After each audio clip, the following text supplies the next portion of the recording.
All right. If I chatted alone with Kalos, it would probably take us more than 2 hours to do this. We can just talk all day. But we have 30 minutes and we want to make it as useful for all of you. So, first of all, welcome to Manila and thank you for being here. Thank you for having me. Yeah, it's my first time here. It's a beautiful country.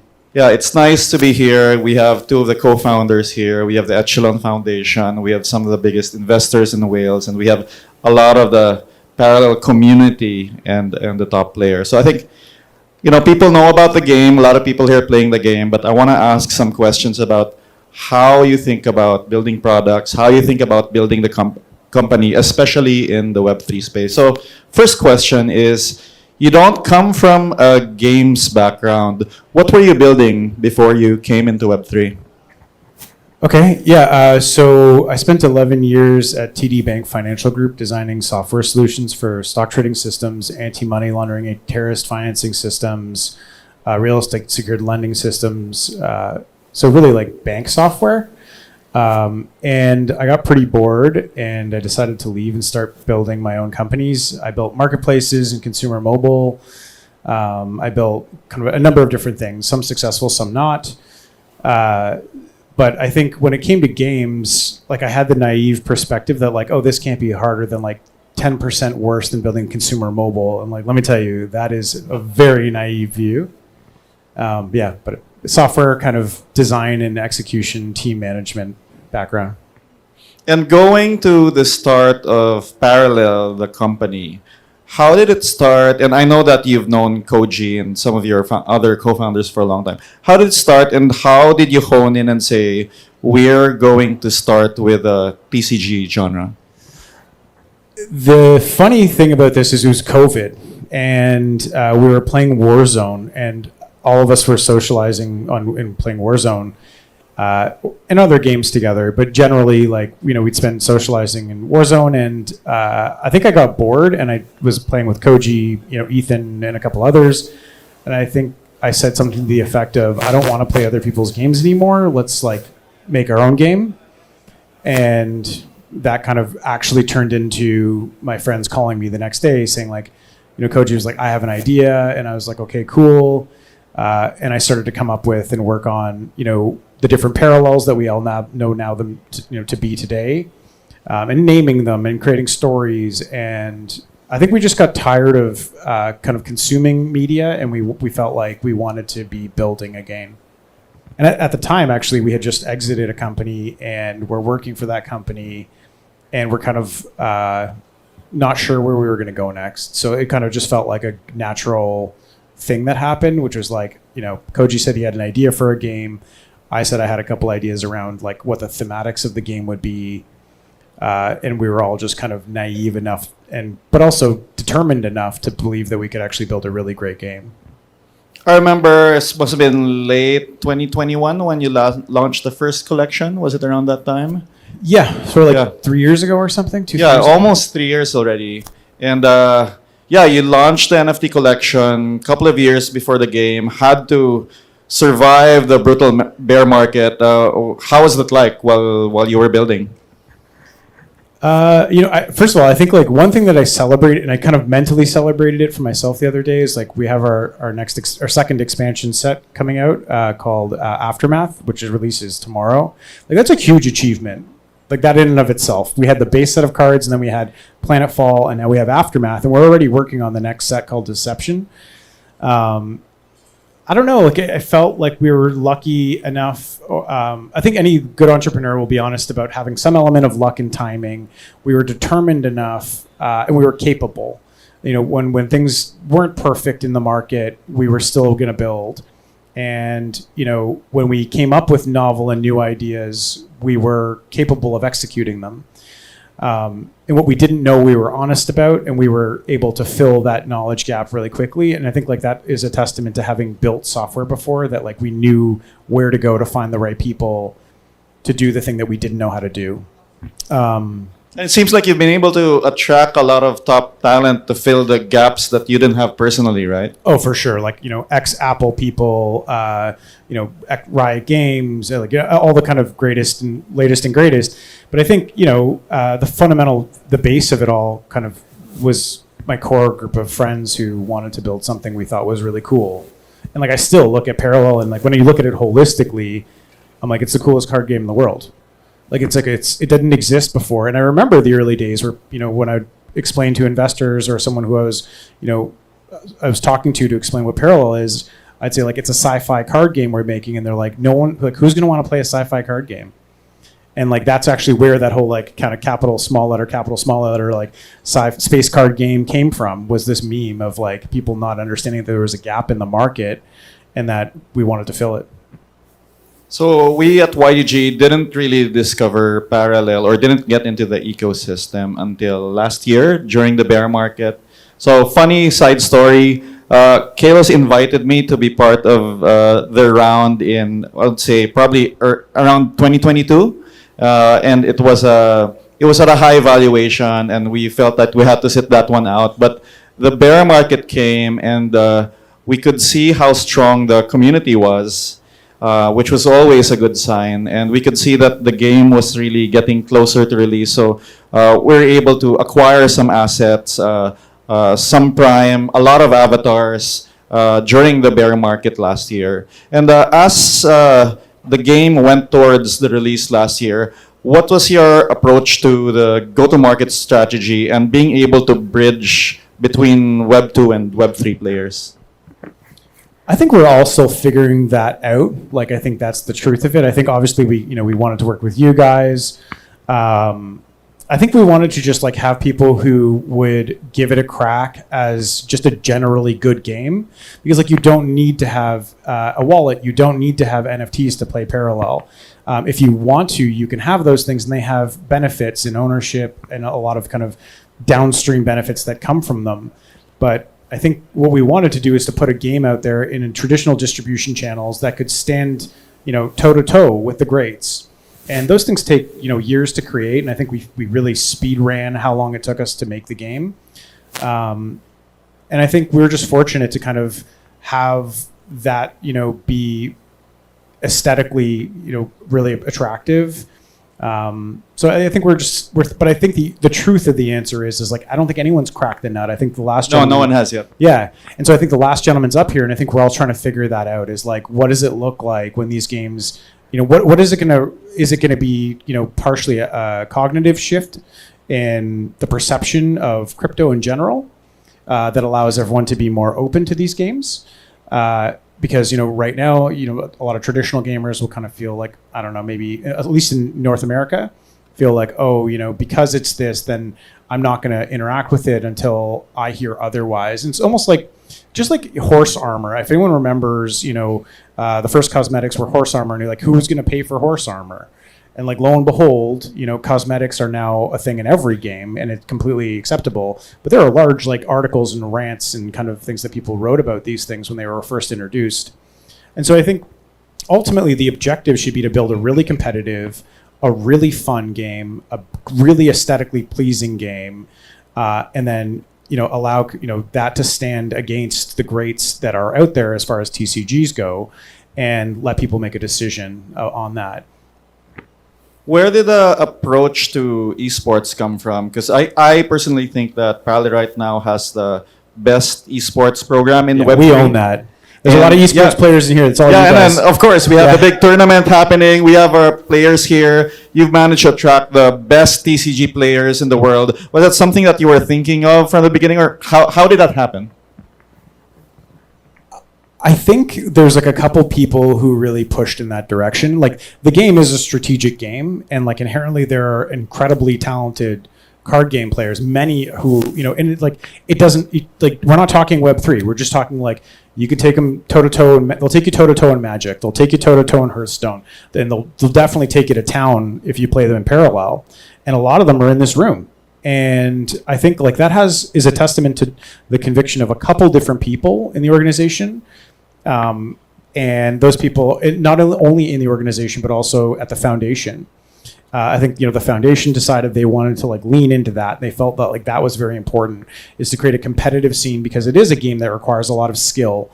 And, we're seeing the first step of that with this tournament, which is the 100K tournament. And then we have got another one in the World Championships coming up in Vegas early next year. and I think there's already plans to go bigger. And I think what that does ultimately, that the really clever thing about it, one is like it benefits the gamer, like the person who really learns and kind of creates and innovates and creates a strategy that's asymmetric to everyone else. That gives them an economic incentive to be that good. And I think two is like it's attracted a lot of the top talent, right? And so Yeah, I feel like there's only been one way from other TCGs to Parallel. No, Parallel Pro said, fuck this, I'm going back to Hearthstone, right? yeah, I think like it's like a one-way street. Yeah, I think that street's just going to get wider. Right now, like we've got like a bit of like you're walking between two garages, and we want it to be like a 4-lane interstate. And I think that comes over time. But generally speaking, I think like, Koji, Fitch, the foundation, the people who work at the foundation, some of our investors who are in the room, these are people who really champion two things. Like, let's work with, the best players in the world if we can, and let's let them compete for really great prize pools. And let's make sure that the game is as good as it can be for them. And two is like, let's support them when they stream or are going to talk to other people about the game. Because like, who better? Fitch raiding streams has been pretty epic, right? Exactly, right? Yeah, giving out avatars. Yeah, exactly. So I think, everyone but me is responsible for that decision. And I'm just was thankfully smart enough to listen. Let's talk about community building, because one of the things that struck me as we were entering the Parallel community is that it reminded me very much of a very strong community that I started with in Web3, which is the Axie and Ronin community. What's your approach to community building, and what were the things that you learned and discovered along the way that really worked? Yeah, I think like the simplest thing is like anyone in this room who plays Parallel or who follows me, like if you've ever tweeted at me, I've responded to you. Like Very quickly. It doesn't matter what time it is, I will still respond to you. And so I think like there's like when you have the community mindset, like everything everyone says matters. And because like if it doesn't, then like you're starting to look inwards more than you're looking outwards. And I think generally, like the strategy that worked in my mind was like just listen to people and talk. And I share a lot of ideas so that we can all collectively think about things that don't exist. But I'm not necessarily married to those things. And I think a lot of times people from the community, outside of like Nerf Shroud, Earthen's this, like don't Nerf Shroud to anyone who's controlling the keys. Yeah, but generally, I think there's like I think what people, and maybe this is unique to building a game with blockchain infrastructure, is like everyone has something to add to the community, and that sometimes presents itself as a tool. Like a lot of community members have built infrastructure and tools, and sometimes it presents itself as like a balancing piece of feedback, and sometimes it presents itself as just an opinion. And even when the opinion's like super toxic, and that's okay, that happens, there's still something valid in it. And so I try to just... There's a message behind it that you want to... Yeah, you want to kind of get not the FU, Kalos, right? No. I mean, I don't get too much of that. I'm sure I'm going to get a whole lot of that after this. No, but I think generally, the objective is to... I think that if I could distill it down to one thing, is you're being the founder, one of the founders of something like this, does not remove you from the community. It makes you the person who is the connective tissue in the community. It doesn't put you outside of it. You're not isolated from it. You're actually, and you're kind of a part of it in a way that is connective of everyone, rather than trying to be like the person who stands out. Here's an interesting one. Your approach to vampire attacking Hearthstone and the resulting Reddit drama. What are your thoughts on that, and how did that get started? We were just making a joke.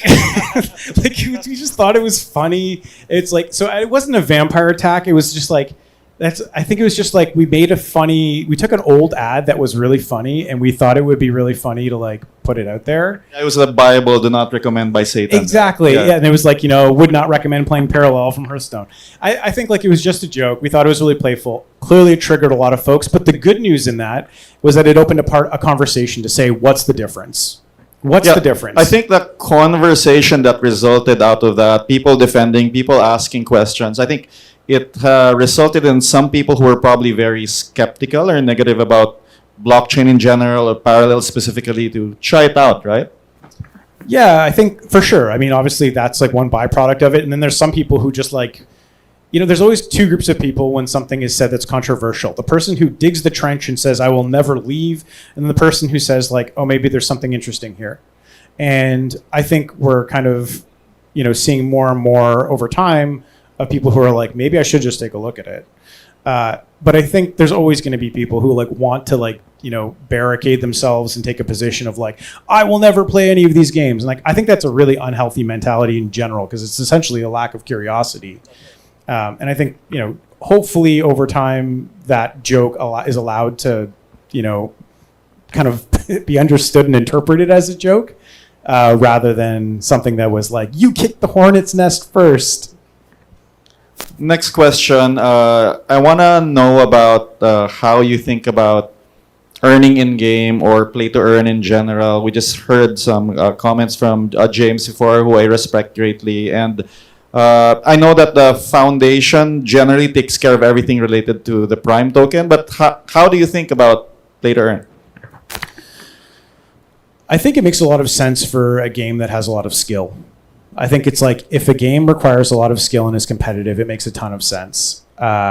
And I think people are allowed to have different opinions about this. I understand the general stigma that someone coming from like a traditional Web 2 game, standpoint would have around it. But I think it's like, essentially what you're doing is creating an economic unit of value. And you're saying you did deploy your skill. It's not work, it's fun skill that it can be fun for the people who enjoy it. It's a unit, it's essentially a measure of your ability to execute a strategy effectively. And for the unit of value. It is, but it's specifically around the ability to be strategic and execute a strategy and win with that strategy in the case of Parallel. Because you don't get it if you don't win. And then it's also, it creates a relationship between particularly it makes a lot of sense for card games, because it creates a relationship between ownership of cards and the ability to, create value for yourself. Yeah, it seems like the two biggest ingredients for earning in Parallel are skill and asset ownership, right? Correct, yeah.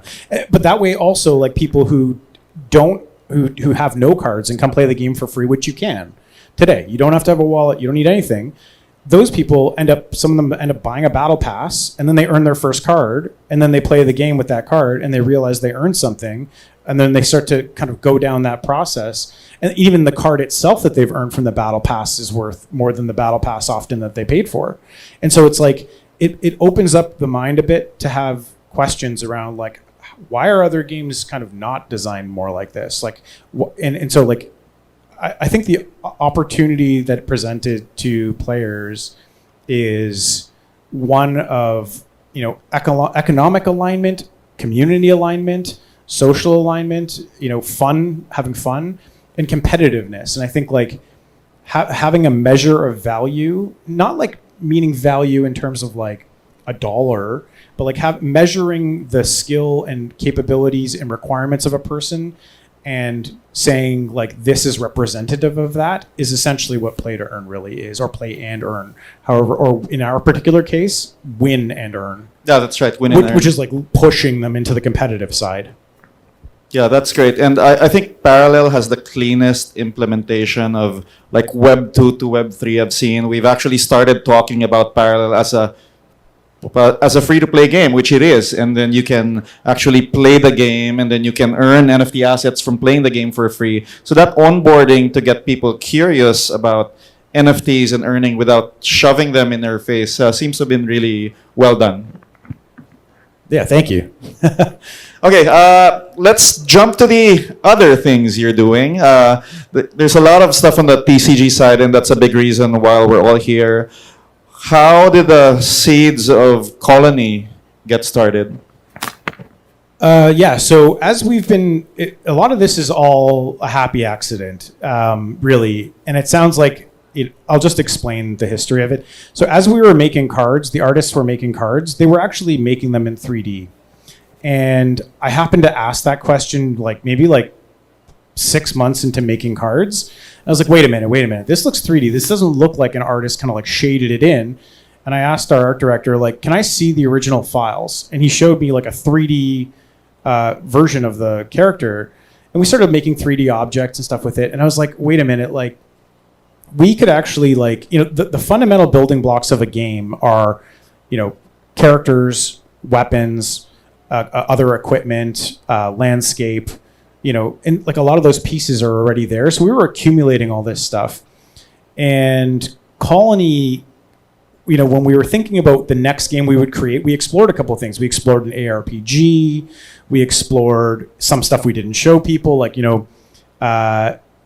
mobile shooters or all just different types of stuff. And some stuff we shared just so people could see that we were exploring this stuff, what we were going to do with these 3D assets. And I think, like, pretty quickly as we were looking at these examples, the problem that I remember, kind of experiencing was like, wait a minute, there are incumbents that in the market today that own this category. Like, when I say ARPG, you probably think Diablo. When I say like first-person shooter, you probably think Halo. So, like, what is the category of game that doesn't exist today that we can create and own? And I think the answer was an intersection at the time of AI and crypto. And so we had, ChatGPT was emerging, and the question we were asking ourselves is like, what does it look like for these types of agents or LLMs to interact with video games? And we were the first to really create an example of this, and it actually came from the Google Simulacra paper. I'm not sure if anyone's familiar with that. What happened was Adrian, our head of AI, sent this paper and said you should read this. And the Google Simulacra paper was an example of a bunch of agents, has nothing to do with blockchain, and they had they unexpectedly, which is referred to as emergent behavior, created a Valentine's Day party. And my response after reading the paper that Adrian sent to me was, can I play it? And he's like, no, it's not like a game. It's just like a research paper. And I was like, well, can we make it so other people can play it? Because I was super curious and I wanted to know what that would be like. And so we took all those 3D assets, we took this idea and we said, hey, like, if we make a game like this, one, will it be compelling? The answer we found out pretty quickly was like people were very attached to their avatars. And yes, it could be. And two, it would kind of, again, create its own category. And that way there's nothing to compare it to. And that makes it harder to design a game, but it also... the risk is much higher for completely greenfield genre. Well, you can totally, you can bomb it really bad if you don't get it right. But the opportunity and upside is like, you get to set the tone as to what an AI game is. And I think that opportunity was too great for us to ignore. How would you describe the genre you're trying to create? It's like X meets Y or whatever. Yeah, so I think it's a bit like Tamagotchi meets like Sims, but with like some, essentially it's a 1.5 player. So let me just explain for anyone who isn't familiar with what Colony is. I'm sure a bunch of you are, because I know a bunch of you are here for Parallel. Colony is a 1.5 player game where you're not the player. The player is actually the agent. Everything in the simulation is on chain. So if your agent goes to the mine and digs up something, there's going to be like an RNG call to determine what you get out of it, and you're actually going to own that asset. And so your agent can talk to other agents. Your agent has its own wallet and possessions. And you can be the kind of angel and devil on its shoulder suggesting it do things. And so, if I had to like take an example of what like would be, the closest things in the world that we understand today would be, again, like a Tamagotchi where you're like taking care of it a bit because you're kind of like high command supporting the person boots on the ground. You're like the god or in a way.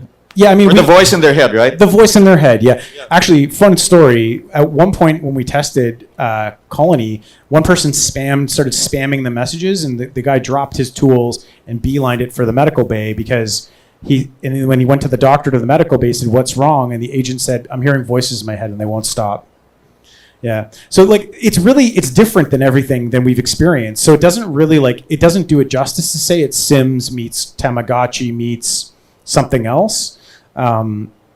It's just a whole nother category of game. Okay, so taking that, you have the card game. I can see the movement to here. Let's create a new genre, use the same assets, the same world, to creating a fully generalized AI LLM protocol in Wayfinder. Like, how did you get there? Does your team think you're crazy? Yeah. So maybe before we go to Wayfinder, I think it's worth also saying we have a third-person shooter. That's right. That a third-party studio is building off of that as well. So we actually have Parallel TCG, the trading card game, which we're well known for today. In Q1, we're aiming to release Colony, which we're very excited about, an entirely new genre of game. And we also have a third-person shooter coming out. And that is built by a third-party studio. We really act as the support structure and kind of feedback structure for them. And we have Wayfinder. So when we built Colony, it's like, fundamentally, it started to like itch in the back of my mind and a couple others. Like, what happens if we take the dog off the leash? Like, what happens if this isn't? And maybe let me explain the architecture just so you can understand how this question comes up. Is you've got an AI agent and you can interact with them via an LLM, conversational natural language. They have a wallet attached to them. And in the game, there's, let's call it for simplicity's sake, 10 different smart contracts that the agent can interact with. One of them's a resource contract, one of them's a shop, one of them's something else. And so when you look at that, you say, well, what happens if we don't limit it to those 10 contracts? What happens if we let it loose? Let it loose. Like, what happens if we create a frame, but not even, and then when you say, okay, let's let it loose, you actually find a new problem. The new problem is the agent doesn't know what it hasn't been trained to interact with. And so you don't have the required graph to navigate smart contracts generally. And so what you want is actually to create an incentive structure for people to teach it to do things so that it can expand its graph of knowledge. And a good example of this is, let's say you go into Wayfinder, and this is exactly how it works today in the alpha test for anyone who's not in it. You can say, hey, I want to deposit USDC to Moonwell. And it'll say, I don't know how to do that. Someone else you can then go, okay, let me show you. And you'll say, you'll grab a link of, the website. You'll grab the example deposit of a deposit to Moonwell. You'll give it the context of what USDC is and say, here, simulate this and try to make a deposit. And it'll run it until it gets it. And it'll say, okay, now next time someone asks, I want to make a deposit of USDC to Moonwell, it'll do it. So every time someone contributes something to it, it now benefits everyone who interacts with the agent. And there's an economic incentive for doing that. But generally speaking, I think Parallel and all of its games, be it TCG, Colony, third-person shooter, and anything else we want to develop, which we clearly have the appetite to do more than we look like we're capable of, we'll always run on Prime. And out of respect for the community and wanting to make sure that everyone who supported us benefits from that, we worked with the foundation to make sure 40% of the total supply of Prompt, the collateral token used by Wayfinder, is available to that community. Is it perfectly executed? No, but I think now in retrospect, I sounded pretty crazy for about a year and a half. And now AI agents are all the rage, right? Exactly. And I was doing it in the interest of ensuring we future-proof because I saw this coming and I wanted to make sure, one, we had a game that was relevant in this space, and two, we had and led the way aesthetically, technically, functionally. Because what happens, a great example from the game standpoint for Colony is everyone put up their hand if they know someone who's used ChatGPT. Okay, what happens when there's a game that is an AI game? There's a huge demand and appetite for a tool. Games are fun. What happens if you do that correctly? That the scale opportunity is enormous. And it's never been done. No one's ever seen it. So when someone creates it for the first time, I don't think it's going to be isolated to crypto people. I think it's going to be everyone wants to see what this thing is. I don't know. I'll stop there. Last question. So when we had our first conversation and I was asking you about where you wanted to take the company, you said you wanted Parallel to be the next Riot. How would you answer that question now? I think I just want if I have it my way, I want I want it to be here, in the next 100 years. Building a company that lasts 2 years for anyone who's tried to build a company is hard. I want to build a company that lasts 100 years, right? I want to build a company that, when it's not about the company, the people will change, the technology will change. It's about the idea that this IP is a story of different humans from different factions, and it's starting to feel pretty relevant. cloning, cybernetics, like inexplainable, like people who are very close to Earth. Like these are the different factions in Parallel. I think like it's actually a story that is going to be relevant for the next 100 years. And I think if the answer to the question, it wouldn't be to be like anyone. I would just like to build something that I think had a positive impact on gaming and the world and technology in general. And with that, we close our conversation. Thank you very much. Thank you, everyone. Shout out all the players.